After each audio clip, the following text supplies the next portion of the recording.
Welcome to Matters Financial and Geopolitical from a Frontier. I trust you're well and had a great weekend. Let me start with a piece I've written over the weekend to commemorate the visit of Jack Ma. He's coming here to Nairobi and then to Kigali. He's the founder of Alibaba and a Tai Chi master, apparently. I'm looking forward to meeting him alongside Kepsa in a function tomorrow afternoon that I'll be moderating, so looking forward to that enormously. My piece is Here Comes Ma Yun, aka Jack Ma, founder of Alibaba and Tai Chi master.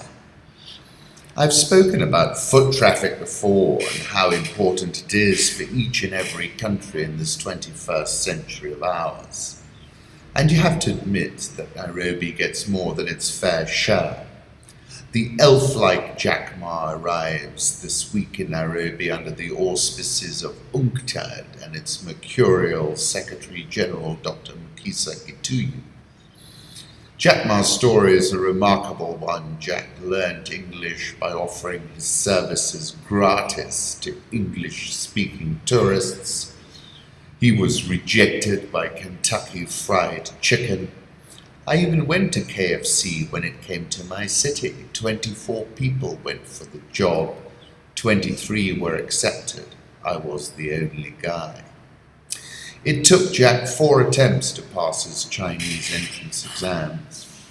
In regard to perseverance, Ma said, never give up. Today is hard. Tomorrow will be worse.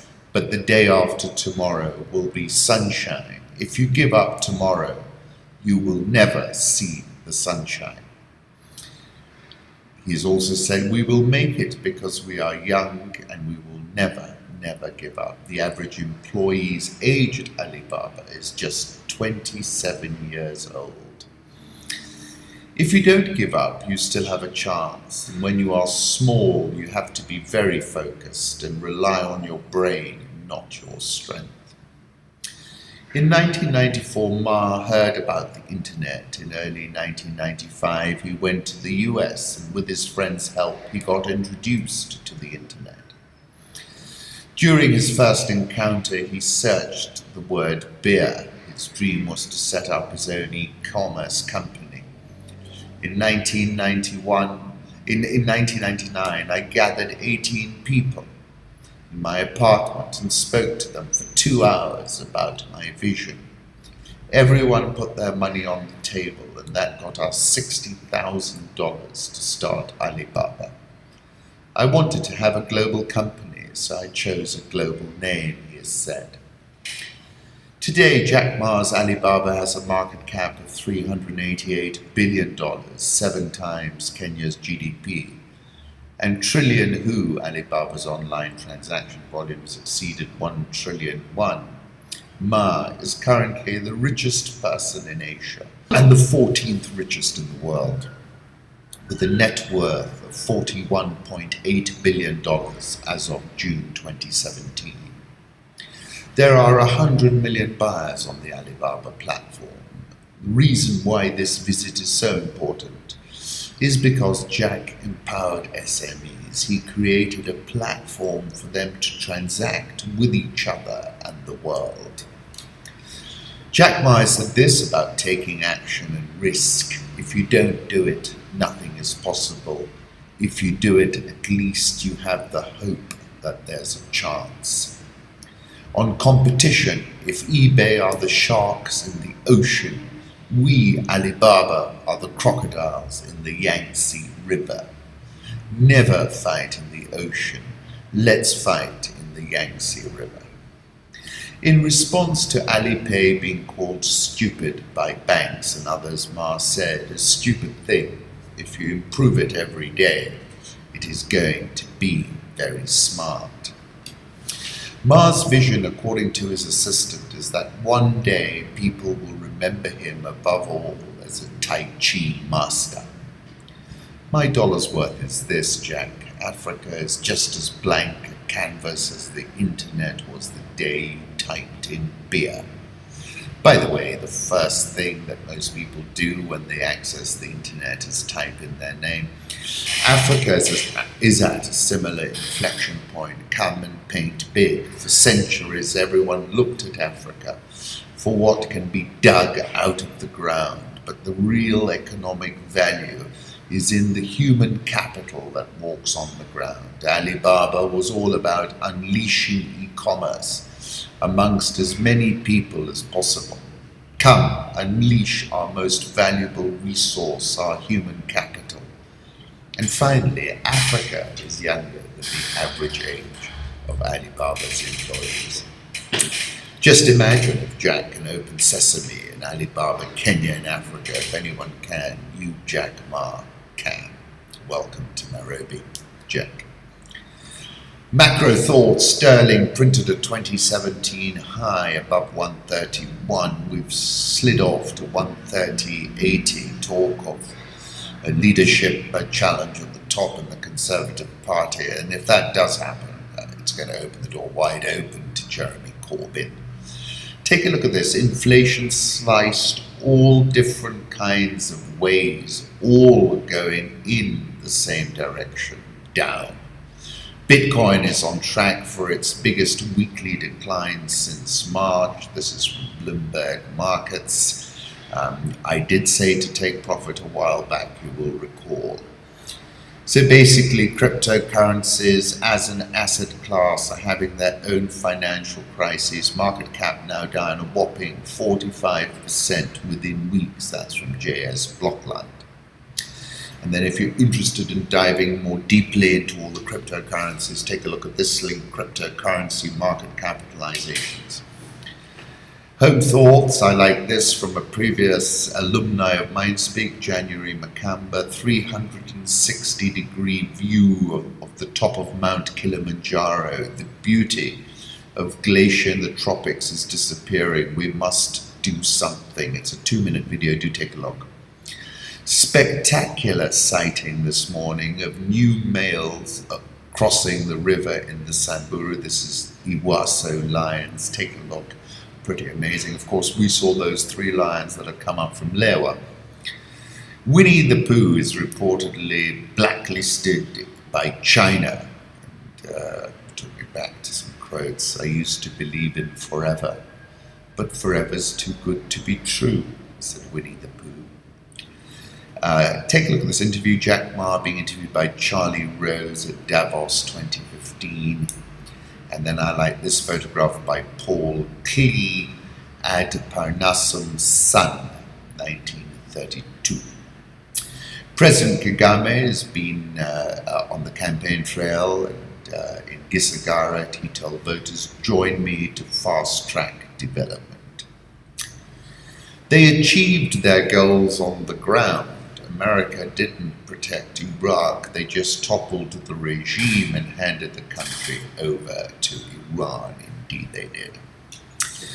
And this is a photograph from that piece in the New York Times, portraits of members of Iraqi forces and Shiite militia groups at a cemetery in Najaf.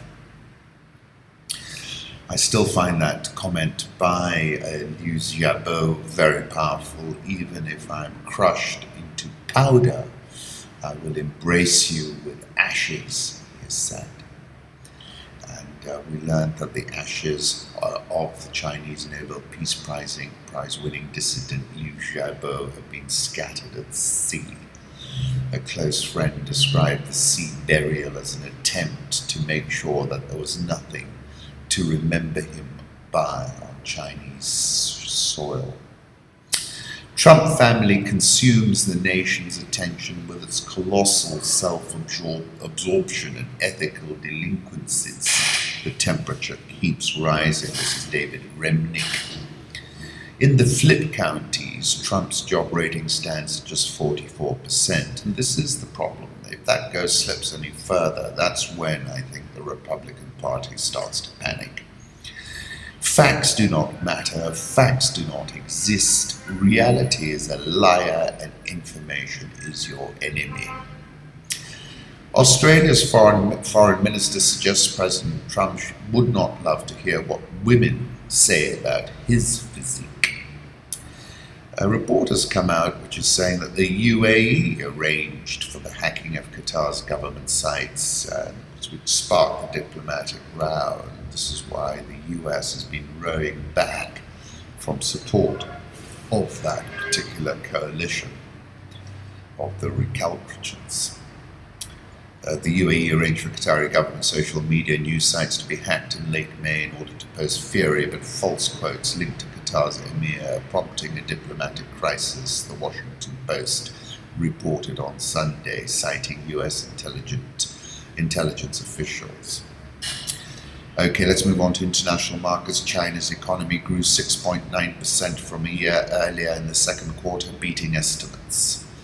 China's Q2's GDP growth tops forecasts on strong investment. Consumption fueled 63.4% of GDP in the first half.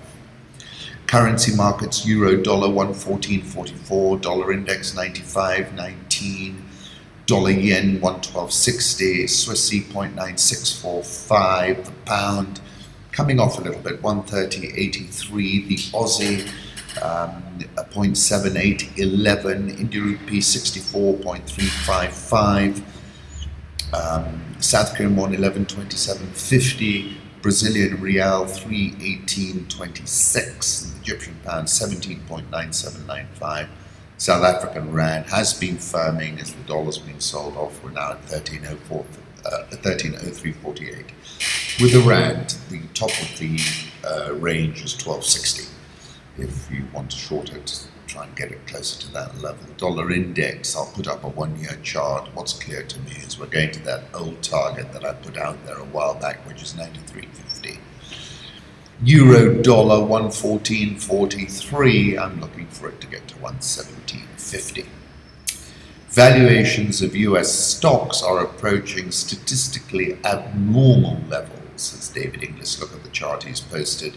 Fox News tweeted US markets since the election, and indeed they've been on a tear. Asian stocks are back at levels last seen during the global financial crisis. That's David Inglis again. Commodity markets: US crude oil futures settled at $46.08. This is from Lee Sachs. In the near term, I'm bullish actually. Looking for a further gain here. Gold, we're around 12.30. Sell the rally. It's not going anywhere. Very interesting piece about the more esoteric parts of the metals markets. Ruthenium is a killer investment if you can manage to find a way to trade it. Even if you'd heard of this year's best performing metals, betting on them would probably have been a struggle. Ruthenium, iridium, and the somewhat better known rhodium, used mostly in specialized products like hard disks, spark plugs, and auto catalysts, have trounced almost all major commodities tracked by Bloomberg. Prices are up at least 33% this year as demand improved for raw materials that are among the world's rarest and collected as byproducts of mining the precious metals, platinum and palladium. The market is only open to the professionals working within it. Essentially, the only way to participate in these rallies is to buy the metal and stick it in a vault.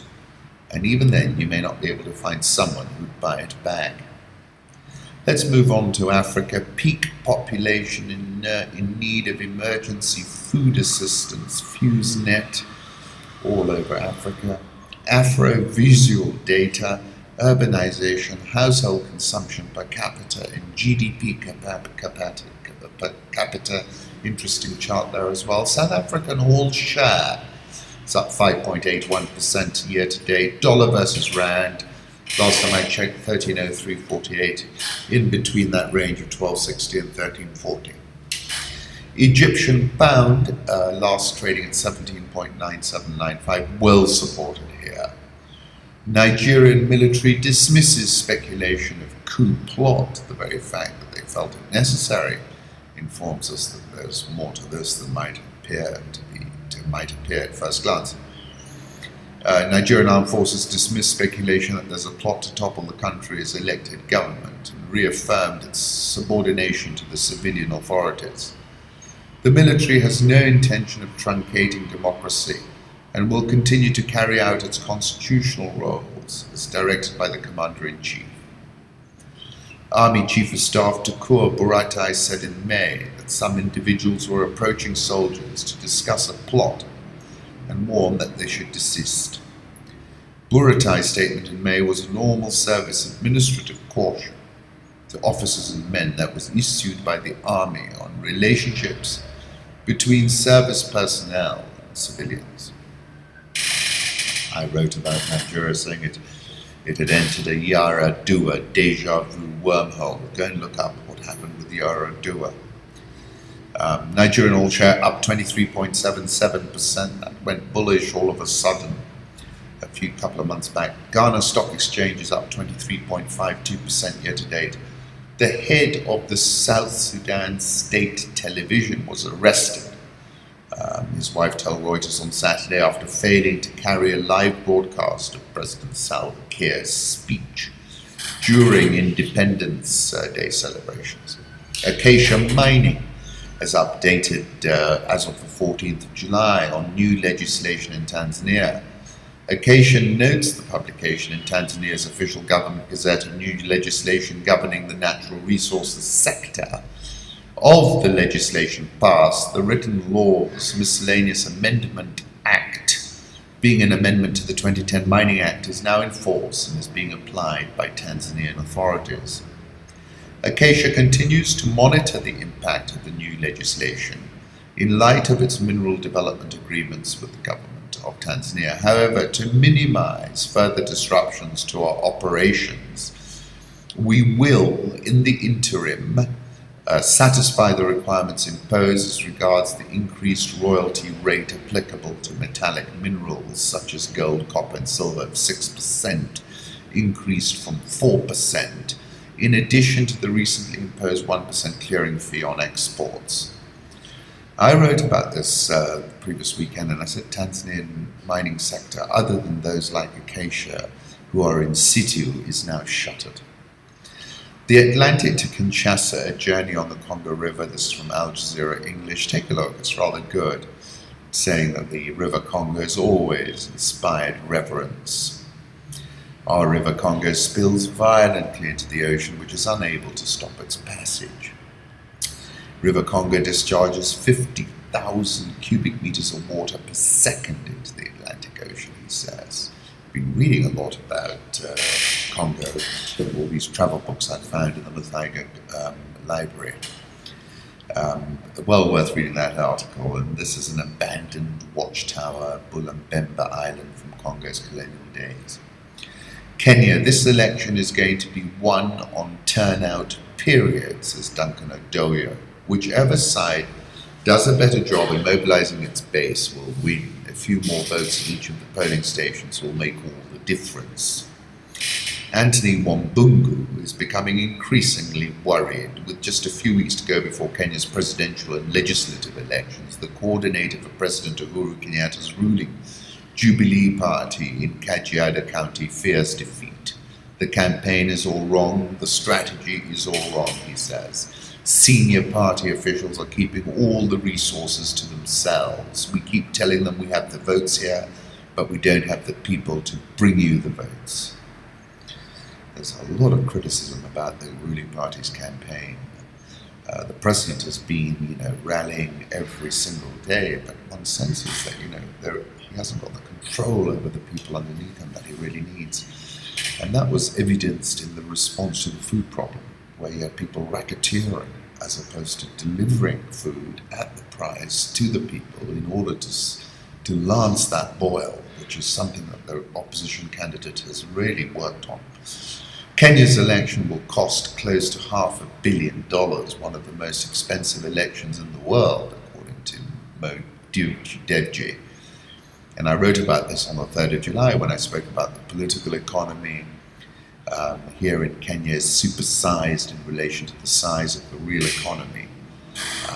And I've seen very compelling analysis that this election will in fact see a total spend in order of $4 billion across the presidential, gubernatorial, and all the other elections. That's a very big number for an economy the size of ours. The intrusion of the political economy into the real economy is a very expensive think.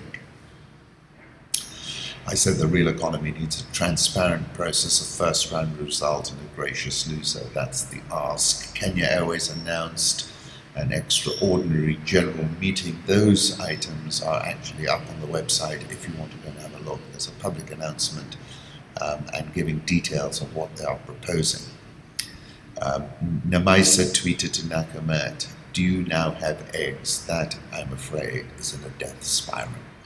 National Bank was up 22.47% last week. It's up 51.388% year to date. NSE Kenya, which is correlated to trading volume, surged 9.43% to close at a 2017 high. That's up 26.62% this year. Uchumi closed at 290, a 3-month high. It's still minus 26.58% year to date, but it's making up ground rapidly. And in part, I think that's thinking that, with Nakamat gone, it makes it much easier for Uchumi to push on through. 50,000 spectators made it a magic night in Nairobi, the largest ever crowd at a World Under-18 Championship. And indeed, the photographs look terrific. How this Kenyan company is turning poop to fuel. Take a look at that from Al Jazeera. Tea prices hit a month high at the weekly sales in Mombasa. Nairobi all shares up 14.84% year to date. NSE 20 is up 14.33% year to date. We've had quite a bull market here in Nairobi. Once again, thank you for stopping by. I'm deeply grateful as ever.